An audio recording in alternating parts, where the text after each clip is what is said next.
Wakil Kepala Badan Bergizi Nasional Nanik Sdean dengan tegas mengancam siapapun pemilik dapur makan bergizi gratis atau MBG yang melakukan pelanggaran akan ditutup. Bahkan meski itu milik seorang politisi atau jenderal sekalipun. Hal ini disampaikan Nanik dalam forum dialog BGN dengan media di kantor pusat. Dalam sesi ini, BGN secara terbuka mengakui adanya pelanggaran prosedur operasional atau SOP di sejumlah sentra penyedia pangan gizi atau SPPG yang menyebabkan kasus insiden keamanan pangan MBG. BGN menyatakan komitmennya untuk tidak menoleransi pelanggaran sekecil apapun. Nanik dihadapkan media mengungkap tidak akan menutup kasus-kasus keracunan yang terjadi di daerah. Penanganan masalah itu akan dilakukan secara terbuka. Untuk itulah dia berharap peran media bisa membantu memberikan informasi kepada BGN. Sebab menurutnya kadang kalau pemerintah daerah enggan melaporkan permasalahan yang terjadi. Nanik pun mengatakan setelah kejadian keracunan, BGN akan rutin melakukan jumpa pers. Termasuk ketika mengajak media ke salah satu verifikator MBG. Ia tegas mengungkap siapapun pemilik dapur MBG meski seorang jenderal sekalipun akan ditutup jika melakukan pelanggaran. Untuk jangka panjang, BGN akan melakukan audit menyeluruh terhadap SOP. Memperkuat sistem monitoring dengan melibatkan para ahli, membuka kanal pelaporan publik dan dashboard transparan, serta menjatuhkan sanksi tegas bagi SPPG yang melanggar.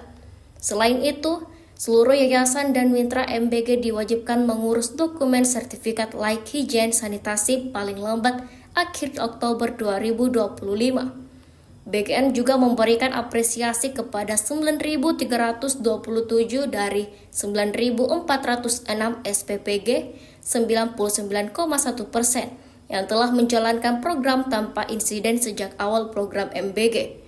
Kedepannya seluruh SPPG diwajibkan mempublikasikan menu dan aktivitas harian MBG agar bisa menjadi benchmark bagi SPPG lainnya. Karena saya wartawan, kalau di sini tertutup-tutup ya saya tabrak aja. Saya nggak urusan, saya nggak punya kepentingan, saya juga nggak punya dapur. Ya, saya malah menjadwalkan setiap minggu harus ada jumpa pers. Dan itu sudah saya sampaikan dari studio Pak Kepala Badan. Bahkan ketika kemarin ada isu-isu tidak boleh, enggak, saya bilang boleh. Ini masalah keracunan kok nggak boleh diberitakan? Gila, bagaimana? Ini nyawa manusia ya. Nggak ada yang bisa boleh ditutup-tutupi. Silahkan, Anda harus yang pertama memberitakan kalau perlu.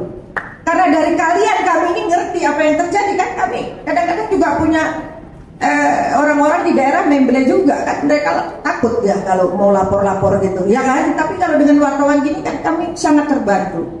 Dan ini mohon maaf, udah 2 kali Mas, Senin lalu kami, jadi selama saya jadi wakil udah 2 kali jumpa pers nih ya. Dan insya Allah kita akan sering jumpa pers. Kemarin juga sudah kita ajak ke Cibubur di tempat verifikasi supaya untuk menjawab dapur fiktif lu kayak wawancara sendiri langsung sama itunya verifikatornya. Ada nggak itu punyanya siapa di situ? Punyanya DPR, anggota DPR siapa di situ? Kadang akan terlihat ketika diverifikasi. Paling sesudahnya aja. Tapi mau punyanya jenderal bilang, mau punyanya siapa, kalau melanggar akan saya tutup, saya nggak peduli, ya. Karena ini nyangkut nyawa manusia, ya. Saya nggak peduli, benar. Serius saya. Jangan main-main sama urusan kesehatan anak. Ini kan program kasihan, banyak anak-anak nggak bisa makan, kita mau ngasih makan kok rebutan loh. Makanya ada, serius nih, ada yang WA saya, Mbak, saya jawab, kamu politikus bukannya bantu saya bagaimana mengkomunikasikan soal keracunan malah minta dapur, ya kan? Langsung saya blok. Nah, aja lu ngurusin dapur, ya kan? Nah, iyalah, saya nggak mau kayak gitu, ya. Oke, Mas, tadi apa lagi yang lainnya?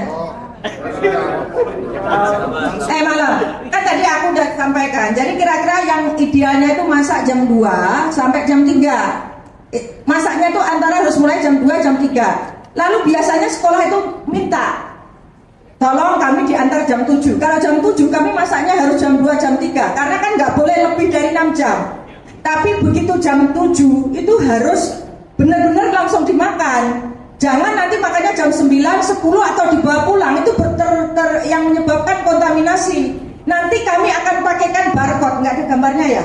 barcode-nya itu Mas. Mana? Jadi kami nanti berikutnya akan masang barcode di omprenya anak-anak itu, jadi tertulis nanti ini hanya boleh dikonsumsi sampai jam sekian. Begitu, Mas, ya. Download Tribun X sekarang. Menghadirkan lokal menjadi Indonesia.